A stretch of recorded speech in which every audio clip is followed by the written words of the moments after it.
A mortician was working late one night. He examined the body of Mr. Schwartz, about to be cremated, and made a startling discovery. Schwartz had the largest private part he had ever seen. "I'm sorry, Mr. Schwartz," the mortician commented. "I can't allow you to be cremated with such an impressive private part. It must be saved for posterity." So, he removed it, stuffed it into his briefcase, and took it home.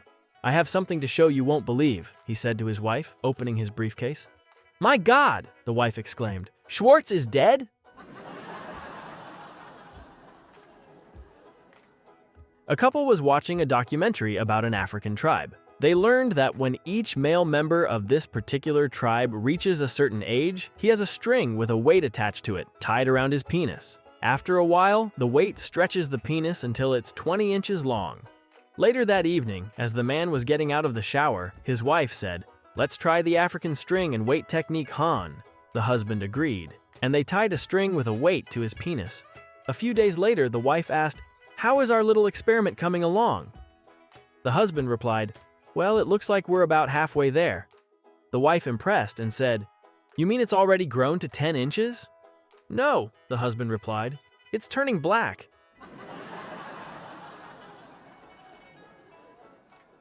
A beautiful woman loved growing tomatoes, but couldn't seem to get her tomatoes to turn red.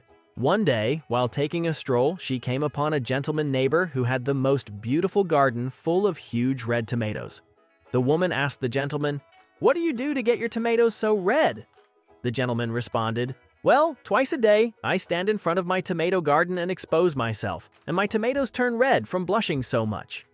Well, the woman was so impressed, she decided to try doing the same thing to her tomato garden to see if it would work. So, twice a day, for 2 weeks, she exposed herself to her garden, hoping for the best. One day, the gentleman was passing by and asked the woman, "By the way, how did you make out? Did your tomatoes turn red?" "No," she replied, "but my cucumbers are enormous."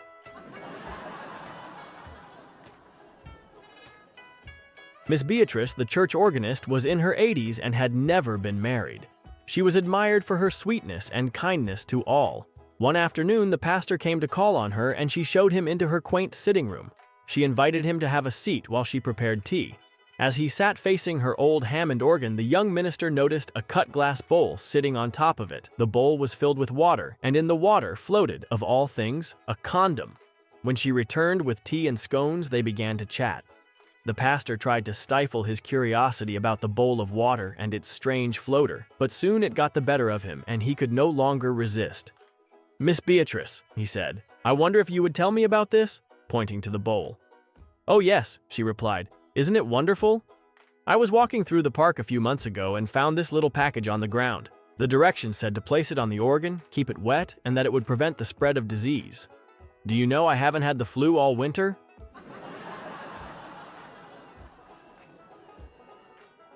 A visitor, returning to Kuwait for the first time since the Gulf War, was impressed by a sociological change.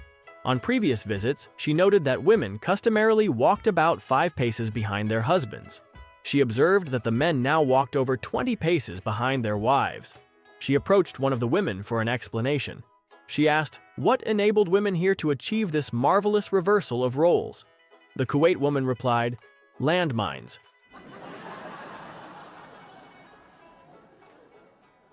A woman was arrested after shoplifting from her local supermarket.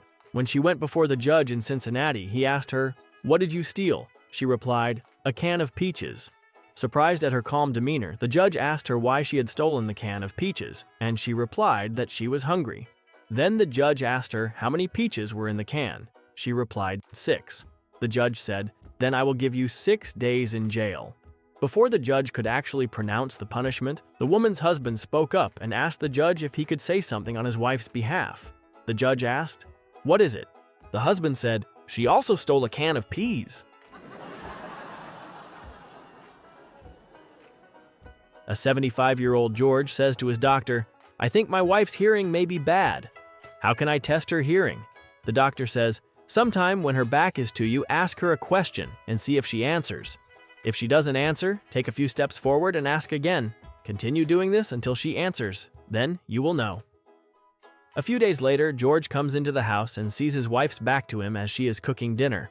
So, from across the room, he says, "Hi, honey. What's for dinner?" No answer, so he takes a few steps forward and asks again, "What's for dinner, dear?"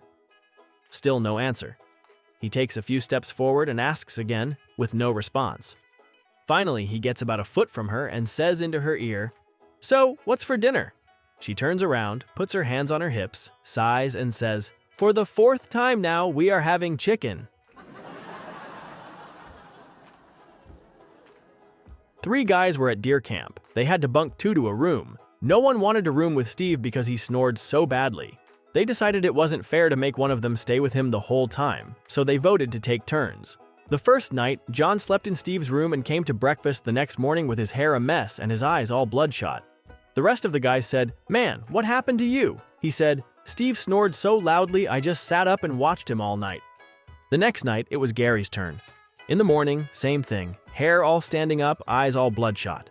Once again, they asked, "Man, what happened to you? You look awful." He said, "Man, that Steve shakes the roof." I couldn't sleep a wink. I just watched him all night. The third night was Herb's turn. Herb was a big burly guy who loved to fish and hunt, a man's man. The next morning, he came to breakfast bright-eyed and bushy-tailed. "Good morning," he said. The guys couldn't believe it. They asked, "Man, what happened?" He said, "Well, we got ready for bed. I went and tucked Steve into bed and kissed him goodnight. He sat up and watched me all night long." When I was 13, I hoped that one day I would have a girlfriend with big boobs. When I was 16, I got a girlfriend with big boobs, but there was no passion, so I decided I needed a passionate girl with zest for life. In college, I dated a passionate girl, but she was too emotional. Everything was an emergency. She was a drama queen, cried all the time, and threatened suicide, so I decided I needed a girl with stability. When I was 25, I found a very stable girl, but she was boring. She was totally predictable and never got excited about anything. Life became so dull that I decided that I needed a girl with some excitement. When I was 28, I found an exciting girl, but I couldn't keep up with her. She rushed from one thing to another, never settling on anything. She did mad, impetuous things and made me miserable as often as happy. She was great fun initially and very energetic, but directionless, so I decided to find a girl with some real ambition. When I turned 30, I found a smart, ambitious girl with her feet planted firmly on the ground, so I married her. She was so ambitious that she divorced me and took everything I owned. I am older and wiser now, and I am looking for a girl with big boobs. The man approached the very beautiful woman in the large supermarket and asked, "You know, I've lost my wife here in the supermarket. Can you talk to me for a couple of minutes?" "Why?" she asks.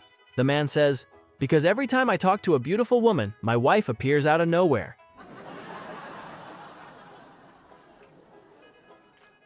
A husband was very sick, so he said to his wife, "Honey, it looks like I'm not going to make it, so I want to get something off my chest." The wife asked, "What is it, dear?"